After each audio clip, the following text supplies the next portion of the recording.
7 বছর পর জিয়াউর রহমানের কবর জিয়ারত করলেন খালেদা জিয়া। শারীরিক অবস্থার উন্নতি হওয়ায় জিয়ারতের সিদ্ধান্ত, বললেন ডাক্তার জাহিদ। আগে গণভোট আয়োজন, জাতীয় নির্বাচন পেছানোর প্রয়াস, বলছে বিএনপি। জুলাই সনদ বাস্তবায়নে নভেম্বরে গণভোট চায় জামায়াত। আগে আরেকটা নির্বাচনের আয়োজন করা এই জাতির পক্ষে এই সময়ের মধ্যে কি সম্ভব? অফিসিয়ালি নোট অফ ডিসিশন দিচ্ছেন, তাহলে তো যে কোনো একটা ওনাদের বলতে হবে যে আমরা মানি অথবা মানি না। রাজশাহী 2 আসনে বিএনপির মনোনয়ন পেতে সরব হাফ ডজন প্রার্থী। জামায়াতের প্রার্থী চূড়ান্ত, কেন্দ্রের নির্দেশনার অপেক্ষায় এনসিপি। রাজধানীর এক রুটে চলবে এক কোম্পানির বাস, ভাড়া র্যাপিড বাসে নতুন পরিকল্পনা সরকারের, সড়কে শৃঙ্খলা ফেরার আশা। গাইবান্ধা ও মেহেরপুরে প্রায় 500 মানুষ আক্রান্ত অ্যানথ্রাক্সে, আতঙ্কে বাসিন্দারা, প্রতিরোধে স্বাস্থ্য বিভাগের উদাসীনতার অভিযোগ। গাজায় যুদ্ধবিরতিতে সম্মত 2 পক্ষ, দাবি ট্রাম্পের। জিম্মি মুক্ত করবে হামাস, সেনা প্রত্যাহার করবে ইসরায়েল। এবং ওয়ানডে সিরিজের প্রথম ম্যাচে আফগানিস্তানের কাছে 5 উইকেটে হারল বাংলাদেশ। ব্যাটারদের ব্যর্থতায় ধরাশায়ী টাইগাররা।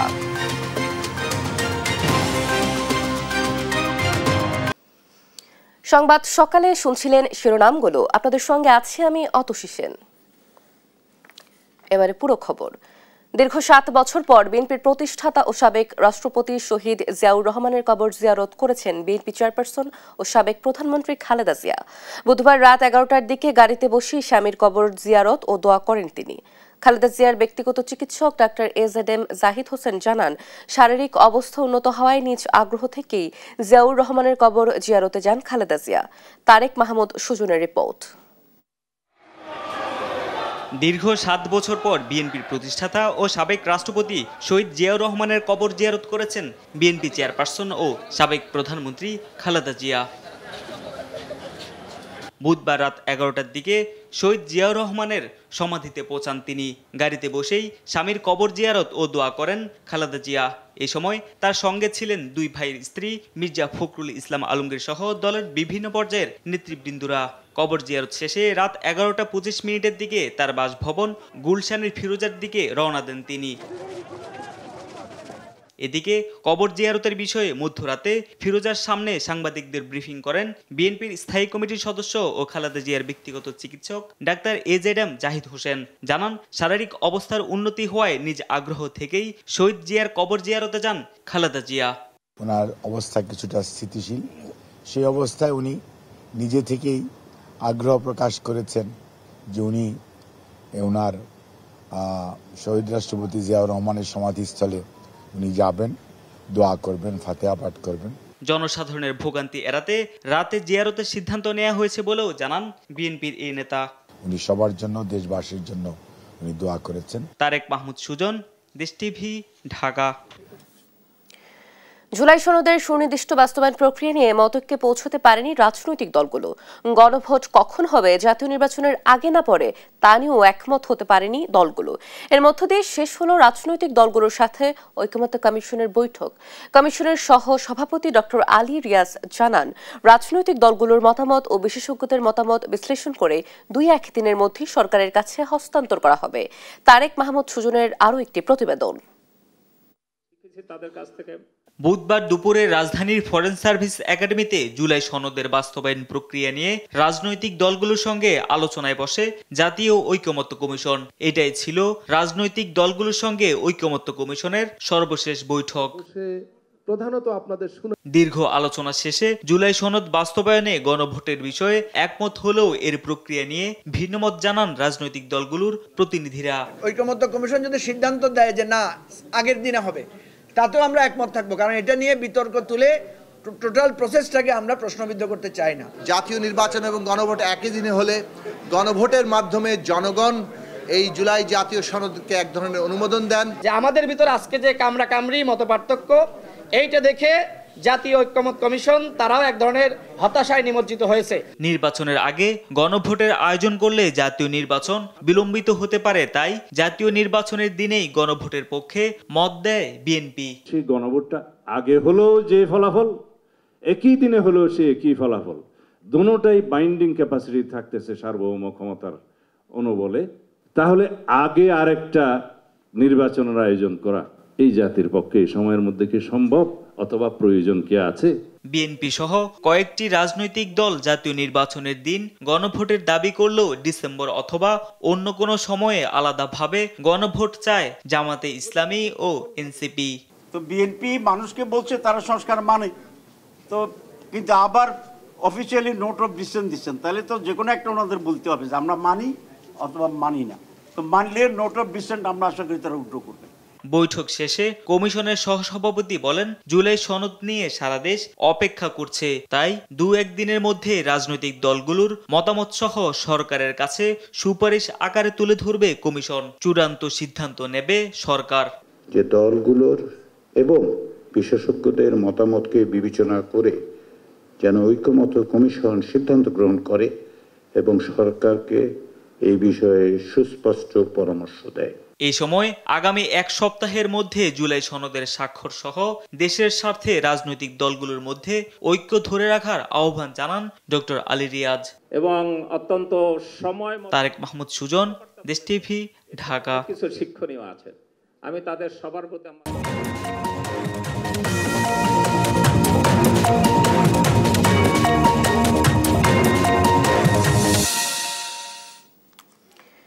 রাজশাহী 2 সদর আসনে মনোনয়ন প্রত্যাশায় মাঠে ছুটছেন বিএনপির অর্ধডজন নেতা।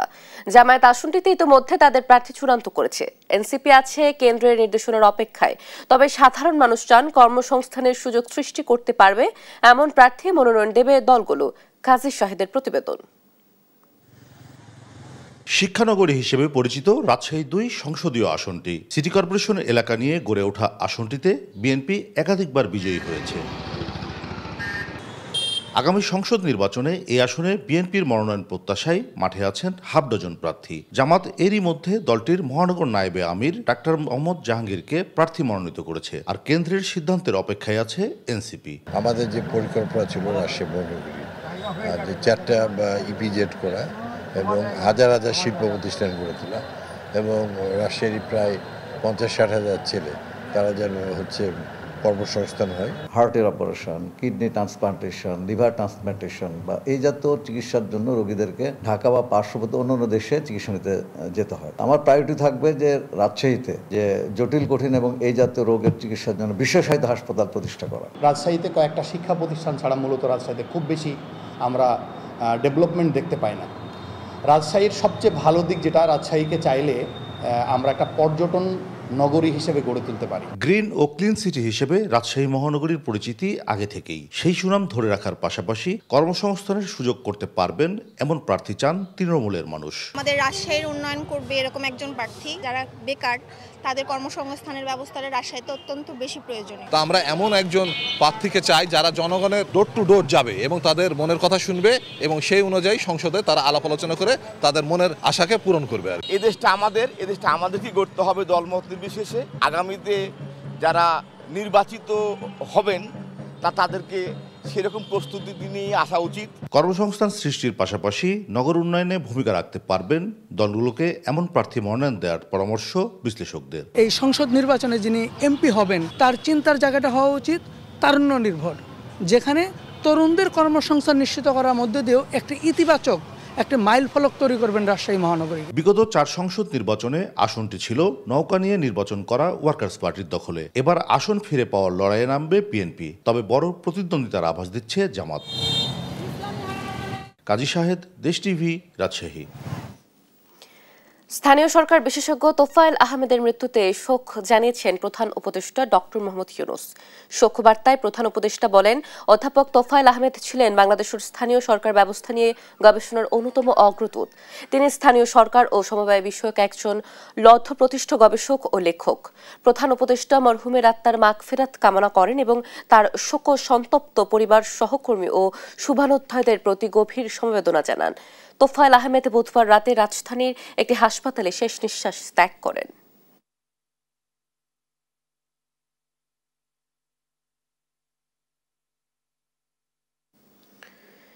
জুলাই আগস্ট আন্দোলনে রাজধানীর চানখারপুলে শহীদ আনাস সহ 6 জনকে হত্যার ঘটনায় মানবতা বিরোধী অপরাধের মামলায় ডিএমপির সাবেক কমিশনার হাবিবুর রহমান সহ 8 জনের বিরুদ্ধে আজ সাক্ষ্য দেবেন যুব ও ক্রীড়া উপদেষ্টা আসিফ মাহমুদ সজীব ভুইয়া। বৃহস্পতিবার আন্তর্জাতিক অপরাধ ট্রাইব্যুনাল 1 এর চেয়ারম্যান বিচারপতি মোহাম্মদ গোলাম মর্তুজা মজুমদারের নেতৃত্বাধীন বিচারিক প্যানেলে এ সাক্ষ্য গ্রহণ অনুষ্ঠিত হবে। এর আগে 5 অক্টোবর এ মামলায় নবম দিনের মতো সাক্ষ্য গ্রহণ ও জেরা শেষ হয়। সাক্ষীরা জবানবন্দিতে সাবেক প্রধানমন্ত্রী শেখ হাসিনা, সাবেক স্বরাষ্ট্রমন্ত্রী আসাদুজ্জামান খান কামাল ও সাবেক আইজিপির বিচার দাবি করেন। এদিকে এছাড়া ট্রাইব্যুনাল 2 এ আশুলিয়াতে 6 লাশ পোড়ানোর মামলায় সাক্ষ্য গ্রহণ অনুষ্ঠিত হবে। আবারও রাজধানী ঢাকায় বাস রুট কমানোর চিন্তা করছে সরকার। নতুন এই পরিকল্পনায় এক রুটে চলবে এক কোম্পানির বাস। র্যাপিড পাসের মাধ্যমে ভাড়া পরিশোধ করবেন যাত্রীরা। সেই সঙ্গে বাসের ধরনও পরিবর্তন করা হচ্ছে বলে জানিয়েছে ঢাকা পরিবহন সমন্বয় কর্তৃপক্ষ ডিটিসিএ। সংস্থাটির কর্মকর্তারা জানিয়েছেন, আগের পরিকল্পনা রিভিউ করে নতুন করে উদ্যোগ নেওয়া হচ্ছে। পরিবহন খাত সংশ্লিষ্টরা বলছেন, নতুন উদ্যোগ বাস্তবায়ন হলে ঢাকার সড়কে শৃঙ্খলা ফিরবে এবং কমবে যানজট। মাহফুজুর রহমানের ক্যামেরায় বিস্তারিত ঝর্ণা রায়ের রিপোর্টে। আলাদা আলাদা রুটে চলবে এক একটি কোম্পানির বাস। যাত্রীদের ভাড়া পরিশোধের জন্য থাকবে অনলাইন ই-টিকিটিং কিংবা র্যাপিড পাসের মতো ব্যবস্থা। বছর 5 আগে রাজধানী ঢাকার গণপরিবহনের শৃঙ্খলা আনতে এমন আধুনিক পরিকল্পনা করা হলেও নানা কারণে তা বাস্তবে রূপ পায়নি। বর্তমান অন্তর্বর্তী সরকার সড়কে শৃঙ্খলা ফেরাতে আবারও সেই উদ্যোগ নিতে যাচ্ছে। সে লক্ষ্যে ঢাকা মেট্রো যাত্রী ও পণ্য পরিবহন কমিটি আরটিসি সম্প্রতি একটি সভা করেছে। সেখানে ডিএমপি ট্রাফিক বিভাগ রাজধানীতে 25টি সার্কুলার রুট সহ নতুন করে 52টি রুটের প্রস্তাব দেয়। তবে বাংলাদেশ সড়ক পরিবহন কর্তৃপক্ষ, বিআরটিএ এবং ঢাকা পরিবহন সমন্বয় কর্তৃপক্ষ ডিটিসিএ বলছে, রুট সংখ্যা কমিয়ে এক রুটের জন্য এক কোম্পানির বাস নির্ধারণ করা হলে এ খাতে শৃঙ্খলা ফিরবে। ডিএমপি এখন পর্যন্ত ধরছে যে 25টা সার্কুলার রুট দরকার, এটা আরো বাড়তে পারে, কারণ ঢাকা শহরে আসলে প্রচুর সার্কুলার রুট দরকার। আদারওয়াইজ এই যে রিক্সা এবং এই যে অন্যান্য যে যানবাহনগুলো অবৈধ, এগুলোকে আসলে সরাতে পারবেন না। রাজধানীতে বাসের সংখ্যা বাড়ানোর কথা বলছেন গণপরিবহন সংশ্লিষ্টরা। শিগগিরই নতুন একটা রুটে অনলাইন ও ই-টিকিটিং এর পাইলটিং শুরু করার কথা বলেন পরিবহন মালিকদের এই নেতা। আব্দুল্লাহপুর হয়ে ফার্মগেট, খিলক্ষেত এবং আপনার কুড়িল বিশ্ব রোড, খিলক্ষেত হয়ে আরেকটা হলো রামপুরা দিয়ে, আরেকটা হলো আপনার নাবিস্কু দিয়ে। এই 3টা রুট দিয়ে যে গাড়িগুলি চলাচল করছে প্রায় 25টি রুট। এই রুটের গাড়িগুলিকে আমরা সম্মিলিতভাবে একসাথে ই-টিকিটিংয়ের মাধ্যমে এবং আপনার অনলাইন টিকিটিংয়ের মাধ্যমে আমরা যাত্রী সেবা শুরু করবো ইনশাল্লাহ অচিরেই 1 থেকে 1.5 মাসের মধ্যে। বাংলাদেশ যাত্রী কল্যাণ সমিতি বলছে, বাসের সংখ্যা কম থাকার কারণেই অটোরিকশার মতো যানবাহন ঢাকার পথে নামছে। এই অটোরিকশা আগামী কয়েক বছরের মধ্যে দেশকে অচল করে দেবে, এই রাজধানীকে অচল করে দেবে। সরকার যদি এখান থেকে এখনই থামানোর উদ্যোগ নেয়, তাহলে হয়তো এই আমাদের নগর বন্দরগুলো সচল রাখা সম্ভব। বিআরটিএর তথ্য অনুযায়ী ঢাকার সড়কে চলাচল করা 2752টি বাসের ইকোনমিক্যাল লাইফ ফুরিয়ে গেছে। নতুন পরিকল্পনায় এ সকল বাস ঢাকার পথে চলতে দেয়া হবে না। ঝর্ণা রায়, দেশ টিভি, ঢাকা।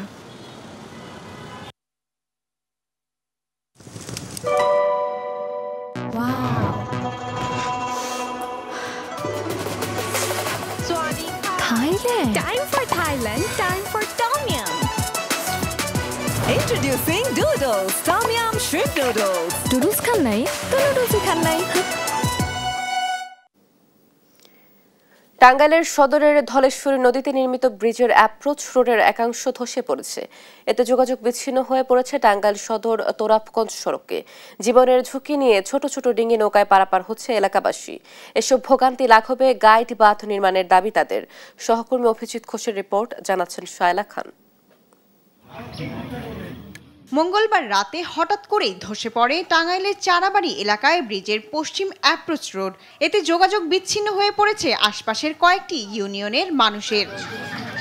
জরুরি প্রয়োজনে ছোট ছোট ডিঙি নৌকায় ধলেশ্বরী নদী পার হচ্ছেন এসব এলাকার মানুষ। খুব কষ্ট হচ্ছে, একটা নৌকা যদি ডুবে যায়, বাচ্চা কাচ্চা থাকলে আমরা না সাঁতার পারলাম, বাচ্চা কাচ্চারা তো সাঁতার পারতে পারে না। এই বোঝা মাথায় না তো যাওয়া আসা খুবই কষ্ট। 3 বার তোলা নাগে, 3 বার তোলা নামার নাগে। প্রতি বছরই ভাঙে এনে ব্রিজ, প্রতি বছরই। জনপ্রতিনিধিরা বলছেন নদীর গতি প্রকৃতি পাল্টে যাওয়ায় হুমকিতে পড়েছে এই এলাকার ব্রিজ, সড়ক ও বসতভিটা। এখানে প্রতি বছরই এই রাস্তাটা কোনো না কোনো জায়গায় ভেঙে পড়ে। নদীর গতিপথ পরিবর্তন হওয়ার কারণে প্রায় 3-4 লক্ষ লোক এই রাস্তা দিয়ে চলাচল করে। তারা জীবনের ঝুঁকি নিয়ে এখানে ছোট নৌকায় পার হচ্ছে।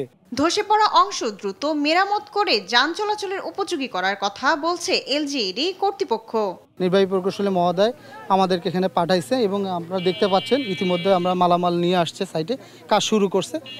আশা করা যায় যে 1-1.5 ঘন্টার মধ্যে আমরা চলাচল উপযোগী করে দিতে পারবো ইনশাল্লাহ। 2006 সালে নির্মাণের পর থেকে কয়েকবার এই ব্রিজের 2 প্রান্তের অ্যাপ্রোচ রোডে ধস দেখা দিয়েছে। শায়লা খান, নিউজ ডেস্ক, দেশ টিভি। বগুড়ার ধুনটের শহরাবাড়ি থেকে বানিয়াজান গ্রাম পর্যন্ত প্রায় 1 কিলোমিটার এলাকা জুড়ে দেখা দিয়েছে নদী ভাঙন। এ নিয়ে আরো জানাতে সরাসরি যুক্ত হচ্ছেন সহকর্মী সঞ্জু রায়। আমরা যুক্ত হচ্ছি তার সঙ্গে। সঞ্জু, নিশ্চয়ই শুনতে পাচ্ছেন আমাকে। সঞ্জু, ভাঙন প্রতিরোধে কর্তৃপক্ষ কোনো উদ্যোগ নিচ্ছে কি এবং এই ভাঙন নিয়ে জনগণ কি বলছে জানাবেন? অতসী, আমি যে জায়গাটিতে দাঁড়িয়ে আছি বগুড়ার ধনুট উপজেলার শহরাবাড়ি গ্রামে, যে জায়গায় বর্তমানে আছি এখানে গতকালকেও একটি দোকান ছিল, যে দোকান একটি পরিবার চালানোর মাধ্যম ছিল, যেই দোকান দিয়ে 4 থেকে 5 জনের একটি সংসার খুব ভালোভাবেই চলতো। গতকাল সকালে কিন্তু যমুনার উজানের পানি এবং হঠাৎ করে 2 দিনের ব্যবধানে প্রায় 99 সেন্টিমিটার পানি বৃদ্ধির কারণে কিন্তু খরস্রোতা যমুনার করাল ঘাসে নদী ভাঙনের কবলে পড়ে প্রায় 9টি দোকান ইতিমধ্যে কিন্তু বিলীন হয়ে গেছে যমুনার নদীগর্ভে। এবং যে দোকানগুলো আসলে সরিয়ে নেওয়া সম্ভব হয়েছে সেগুলো কিন্তু সরিয়ে নেওয়া হয়েছে। পাশাপাশি ফসলি জমি কিন্তু নদীগর্ভে ইতিমধ্যেই বিলীন হয়ে গেছে। আসলে স্থানীয়রা বলছেন বছরের পর বছর এই জায়গাটিতে অবৈধভাবে বালু উত্তোলন এবং যথাসময়ে পানি উন্নয়ন বোর্ডের যে পদক্ষেপ নেওয়া দরকার ছিল সেই পদক্ষেপ না নেয়ার কিন্তু ফলস্বরূপই আজকে এই ভাঙনের শিকার হয়েছে শত শত মানুষ। আশেপাশের 2 থেকে 3টি গ্রামের মানুষ কিন্তু এখন আতঙ্কে দিন পার করছে যে তাদের বসত বাড়ি কখন না যমুনা পেটে চলে যায়। আসলে পানি উন্নয়ন বোর্ড বিগত 2018 সালে কিন্তু এই এলাকা সহ বগুড়ার 3টি উপজেলার যমুনার যে তীর রক্ষার জন্য পাশাপাশি বন্যা নিয়ন্ত্রণ যে বাঁধ রয়েছে 20 কিলোমিটার এলাকা জুড়ে সংস্কারের জন্য বারংবার প্রকল্প কিন্তু দিয়েছিল। কিন্তু রাজনৈতিক বৈষম্যে দীর্ঘ 17 বছর প্রকৃত অর্থে এই অঞ্চলে নদী কেন্দ্রিক কোনো কাজই হয়নি। এখন তারা যেটি বলছে যে তারা আপাতত অস্থায়ী ব্যবস্থা স্বরূপ জিও ব্যাগ ফেলছে, জিও টিউব ফেলছে এই নদী ভাঙন প্রতিরোধের জন্য এবং স্থায়ী ব্যবস্থার জন্য তারা ইতিমধ্যে একটি পরিকল্পনা প্রণয়ন করেছে 1750 কোটি টাকার। যদি এটি অনুমোদন হয় তাহলে যমুনার ডান তীরে 8 কিলোমিটার এবং বন্যা নিয়ন্ত্রণ বাঁধের 20 কিলোমিটার সংস্কার করা সম্ভব হবে। আসলে নদী ভাঙনে প্রতি বছর শত শত মানুষ তাদের ভিটে মাটি ছাড়া হয় এবং একই সাথে কিন্তু ফসলি যে জমি তা কিন্তু নদীগর্ভে বিলীন হয়ে যায় এবং বছরের পর বছর সরকারি টেন্ডার যদি নেয় যে অংশ তার কয়েক গুণ বালি কিন্তু অবৈধভাবে উত্তোলনের মাধ্যমে আসলে এই মানুষগুলোকে আজকে কিন্তু হুমকির মুখে ফেলে দেওয়া হয়েছে। আসলে আপনারা যদি ক্যামেরার চোখে দেখেন মানুষজন কিন্তু ধীরে ধীরে সরিয়ে নিচ্ছে তাদের বাড়ি ঘর, তাদের দোকানপাট। তারা চেষ্টা করছে তাদের নিজেদের জীবনের বেঁচে থাকার যে অবলম্বনগুলো তা শেষবারের মতো আসলে আঁকড়ে ধরার। আসলে মানুষের যে চোখের জল, যে ক্ষতি, এটি হয়তো কিন্তু পূরণ করা সম্ভব হবে না।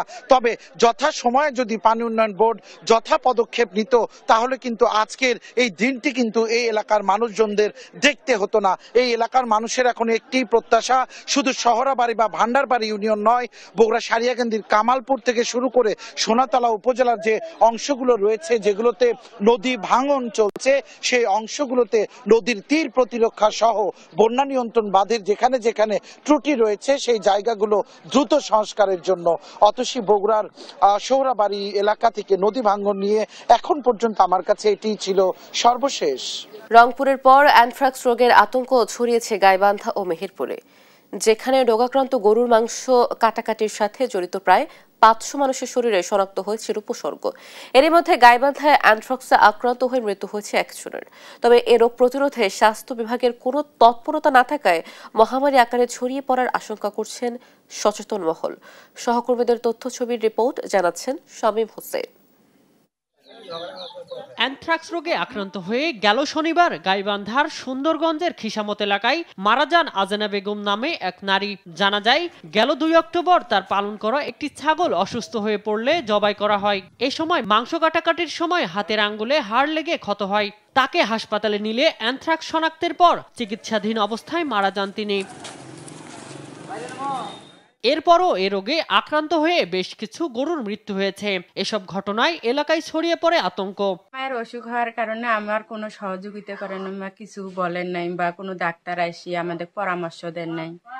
একটা করে গরুর দাম ৮০,০০০, ১ লাখ টাকা। এই ক্ষতিপূরণ যদি আমাদের কিছু কেউ দিত, সাহায্য যদি পাইতাম, আমরা সহযোগিতা যদি পাইতাম, তাইলে আমাদের একটু ঘুরে দাঁড়ানো একটু সম্ভব হইত। গরু যেহেতু আক্রান্ত হয়েছে, গরু নষ্ট হয়ে যাওয়ান লাগছে, গরু মানুষ আতঙ্কের মধ্যে মানুষ পড়ে গেছে। আক্রান্ত পশুকে ভ্যাকসিন সহ নিয়মিত তদারকির কথা জানান এই জনপ্রতিনিধি। ভ্যাকসিন মোটামুটি চলছে, তাই ভ্যাকসিন যে জনবল কাঠামো করার কারণে সেখানে দিতে পারেনি, সবগুলোকে তো দিতেছে আর কি। মানুষ অনেক আতঙ্ক হয়েছিল, এখন কিছুটা স্বস্তি বোধ করতেছে। এদিকে মেহেরপুরের গাংনী উপজেলায় এখন পর্যন্ত 475 জন মানুষ এই রোগে আক্রান্ত হয়েছেন। সেই সঙ্গে আক্রান্তের ঝুঁকিতে রয়েছে বহু গরু। এমন পরিস্থিতিতেও প্রতিরোধে স্বাস্থ্য বিভাগের কোনো তৎপরতা নেই বলে অভিযোগ ভুক্তভোগীদের, যদিও দায়সারা উত্তর স্বাস্থ্য বিভাগের। আমার গ্রামের থেকে অনেকেই এরকম হচ্ছে, আমরা সরকারি মাধ্যম থেকে এটা আমরা অনেক সচেতন চাইছি। মাংস টাংস কোটা পোড়া কইছে, একদিন হাইসুতে কাইটে গেছিল, যাওয়ার পরে একদিন অশানি বাড়াইলো, বাড়ি এরম নখ ফুইলে যাই, এরম ইয়ে নাম মনে করছে না যে আমার নখ মনে হয় আঙ্গুল কাটাই নাই। চামড়া যেটা, এটা অত বেশি মারাত্মক না। আর ফুসফুস এবং খাদ্যনালী, ফুসফুসের ক্ষেত্রে আপনার যদি চিকিৎসা না করে সেক্ষেত্রে মর্টালিটি 90%, একটু ভয়াবহ বেশি। তাই এখন যদি আমরা প্রাণীকে ভ্যাকসিন দিতে পারি, সেক্ষেত্রে প্রাণী আমাদের প্রটেক্ট থাকবে। প্রাণী থেকে যেহেতু হিউম্যানে আসে, হিউম্যানের ইনফেকশনটা কমে যাবে। এমন পরিস্থিতি মোকাবিলায় 80% পশুকে টিকা দেওয়ার প্রয়োজন হলেও সক্ষমতা নেই বলছে প্রাণী সম্পদ বিভাগ। শামীম হোসেন, নিউজ ডেস্ক, দেশ টিভি। মুন্সিগঞ্জে বেড়েছে ডেঙ্গুর প্রকোপ। স্থানীয়দের অভিযোগ, মশা নিধনে নিয়মিত উদ্যোগ নিতে দেখা যায় না।